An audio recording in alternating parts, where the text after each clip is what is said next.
Is swearing a sin? This week in the first reading at Catholic Masses is the 10 commandments, the third of which being, you shall not take the name of the Lord your God in vain. Now, although there may be a deeper meaning beyond this, which may be a topic for a different video, the general understanding of this commandment and what I've always been taught is not using God's name in a disrespectful, negative, or unnecessary way. So I'm talking about things like GDI, OMG, using Jesus' name in anger, things like that. And I'm sure we all know that person that says finish your prayer whenever someone says, oh my God. Be that person. It is definitely wrong to use God's name in such a way because that shows a lack of respect and reverence for our Creator.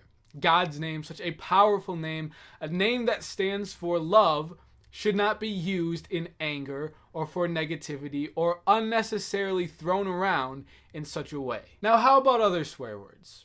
You know the ones that the A word, the D word, the F word, the ones that you're taught not to say as a kid, but have maybe become part of your regular vocabulary. Is it sinful to say those words? I will start by saying that I choose not to swear. I choose not to use cuss words for many different reasons.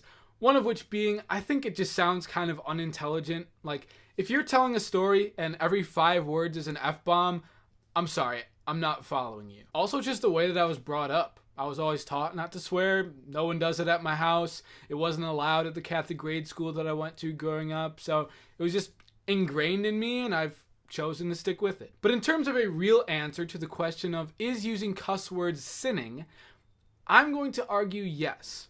And here's why. Biblically, along with the third commandment, Ephesians 4:29 says, no foul language should come out of your mouths, but only such as is good for needed edification, that it may impart grace to those who hear.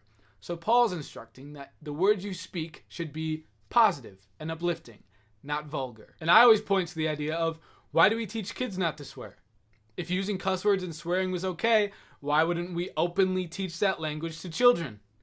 Because there is a culture associated with the language. Think about it. Any cuss word that you can think of either has to do with sex, can be used as a derogatory term, has a negative religious connotation, or can be used to hurt someone.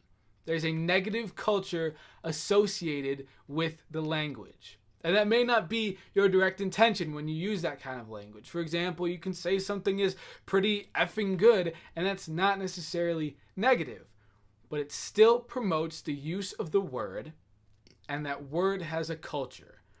And the use of the word promotes that culture. Living as a Christian means creating and abiding by a culture of love and kindness. So anything that doesn't align with that culture needs to be cut out. And I understand the language is so readily used nowadays, but does that mean you need to use it? The effect is still the same, regardless of how accepted it may be. How do you stop swearing? Just stop. I mean, is it really that hard? Is someone forcing words out of your mouth? When you catch yourself using that kind of language, just focus harder next time not to use it, and you'll build that habit. It's not too hard. Just be positive. Like Paul said, make the words that come out of your mouth be uplifting. Show what kind of culture you stand for in the words that you speak.